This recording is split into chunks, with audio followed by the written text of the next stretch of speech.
Kembali lagi bersama saya Yogi Aryansyah di News Update. Berita pertama, akhir-akhir ini masyarakat Jakarta mulai menggemari bersepeda. Hingga bergoes pun kembali menjadi tren. Penjualan sepeda pun menjadi meroket.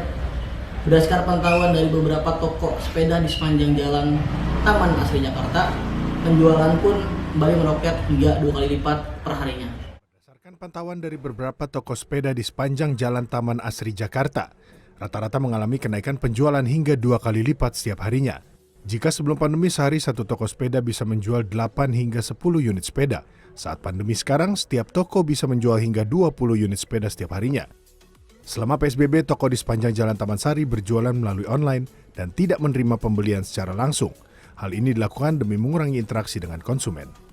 Untuk penjualan selama pandemi COVID-19 ini memang jauh lebih meningkat dari bulan-bulan biasa atau sebelum COVID-19 ini.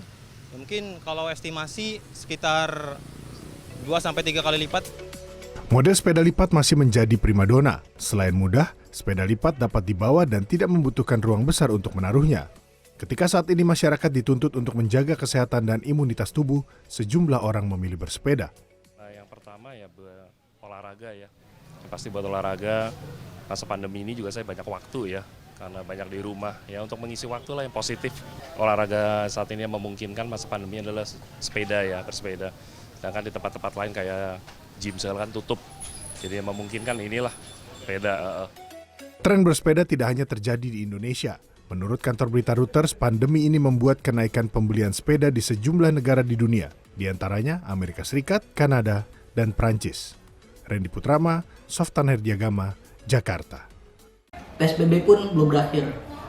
Jakarta sudah mulai ramai. Selasa, menjelang berakhirnya penertiban sosial berskala besar fase 3 di DKI Jakarta, ruas Jalan Mataram menuju Menteng pun mulai ramai dipadati oleh kendaraan pribadi. Selasa pagi menjelang berakhirnya penerapan pembatasan sosial berskala besar fase ketiga di DKI Jakarta, ruas Jalan Matraman menuju Menteng, Jakarta Pusat kembali dipadati kendaraan pribadi. Kepadatan lalu lintas tampak di Jalan Layang Matraman. Antrean kendaraan pribadi ini mengekor hingga sekitar 1 km dan nyaris tak bergerak. Sejumlah petugas di checkpoint proklamasi berusaha mengurai kepadatan dan tetap mengawasi pergerakan kendaraan yang melintas. Pengendara yang melintas harus tetap mematuhi aturan PSBB. Namun Kanit Lantas Polsek Menteng Kompol Sumpono belum dapat memastikan apakah pengendara ini pekerja perkantoran atau warga dengan keperluan pribadi. Harus lalu lintas yang dari arah Jalan Pramuka yang memasukin Jalan Proklamasi. Hari ini cukup ada peningkatan signifikan, ya, antara 15 sampai 20%. Sementara itu pada Selasa pagi kantor Satlantas Jakarta Timur diserbu warga yang akan mengurus perpanjangan surat izin mengemudi. Banyaknya warga memicu kemacetan lalu lintas di Jalan DI Panjaitan Jatinegara, Jakarta Timur. Meski Satlantas Jakarta Timur sudah membatasi nomor antrean per hari, warga sudah terlanjur berjubel. Bahkan warga mengabaikan anjuran pembatasan sosial dan jaga jarak fisik. Karena antrian dibatasi 200 orang saja, sejumlah warga tidak mendapat nomor antrian, meski sudah datang sejak pukul 5 pagi. Datang dari setengah 6, sudah. Urutan keberapa mas? 132, dibagikan, jadi yang ditungguin itu biasanya tanggal 30, 31, sama sampai tanggal 2 Juni. Warga yang tidak mendapat nomor antrean akhirnya terpaksa kembali pulang. Tim Liputan CNN Indonesia. Selamat datang di New Normal. Firdaus kini mulai kerja kembali di kantor dan mulai beraktivitas kembali yang tadinya dilakukan dengan biasa-biasa saja, kini menjadi yang berbeda.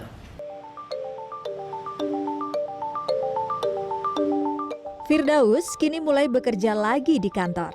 Aktivitas yang tadinya biasa-biasa saja, kini jadi berbeda. Ada ritual baru yang harus dilakukan.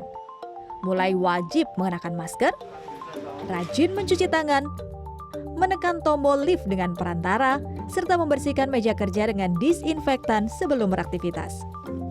Teknologi pun kini jadi hal wajib yang harus digunakan untuk berkomunikasi dengan rekan kerja di kantor hingga para klien bisnisnya. Meski awalnya cemas, pola hidup baru ini harus dijalani oleh Firdaus. memang biasanya kita masyarakat bandel untuk hidup bersih, sekarang kita harus dibiasakan mulai dari hidup bersih, mulai dari bawa makanan sendiri, rajin cuci tangan, terus bawa makanan yang bergizi seperti itu. Penyesuaian juga dilakukan pihak perusahaan, salah satunya Transmedia sebagai salah satu grup media besar di Indonesia yang telah menerapkan beberapa kebijakan dan cara produksi baru untuk menghadapi masa new normal. Selain menjalankan protokol kesehatan yang dianjurkan pemerintah, manajemen Transmedia mulai membuat sekat pembatas berbahan akrilik untuk memperkecil kontak tempat duduk karyawan. Ya, tak hanya para karyawan, pengguna transportasi umum juga mau tak mau harus mengikuti aturan baru. Perilaku bertransportasi pun berubah. Disadari atau tidak, masa pembatasan sosial berskala besar atau PSBB yang berlangsung beberapa bulan terakhir menjadi sebuah terapi perilaku bagi masyarakat. Hal ini disampaikan Dr. Andri, spesialis kedokteran jiwa Omni Hospital Alam Sutra. Dalam ilmu kedokteran jiwa, sebenarnya terapi perilaku itu biasa dilakukan kepada pasien untuk dia lebih adaptif. Jadi dia harus berubah perilakunya supaya dia bisa menghadapi kehidupan kenyataan ini dengan lebih baik. Nah, sayangnya ternyata hal ini tidak terlalu berhasil kalau saya lihat di dalam PSBB yang diterapkan pada masa pandemi ini. Karena orang kayaknya kok cuek aja gitu. Jadi bagaimana harusnya? Maka kalau terapi perilaku lewat PSBB itu berhasil, orang akan berubah perilakunya. Era tatanan baru, mau tidak mau, siap tidak siap akan kita jalani. Menggunakan masker saat berada di luar rumah, menjaga jarak dengan orang lain, sering-sering mencuci tangan usai memegang benda, dan sederet protokol kesehatan lainnya menjadi rutinitas baru yang menjadi bagian dari perilaku sehari-hari. Jangan pernah beranggapan saat PSBB selesai digelar, pandemi sudah berlalu. Selamat datang era baru, new normal. Demikian news update hari ini. Saya Yogi Aryansyah. Terima kasih dan sampai jumpa.